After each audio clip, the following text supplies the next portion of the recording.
gonna be a way for you to rewatch your dreams za jana usiku. So this is what's happening. Kuna ka VR gadget imetengenezwa. VR, virtual reality. Hiyo unaivapa hivi kwa macho, sawa? And then now this one pia iko na some other things ina connect with your brain as well.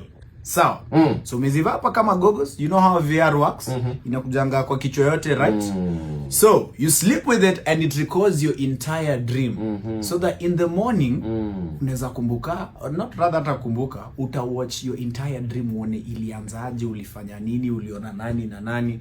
Exactly.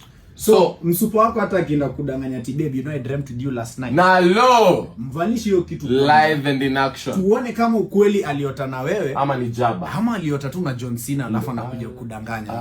Exactly. Ndio hiyo story ya jaba kabisa. Sasa acha nikwambie jana buda, nikiendea jaba yangu pale Githurai. Kuna kachuo fulani hawezi ingia na Uber, hawezi ingia na Mato, hawezi ingia na bodamu.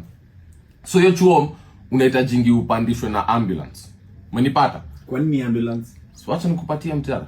So ambulance ndio inajua hiyo terrain vizuri, umenipata? Juu it's a bit rough kiasi yake.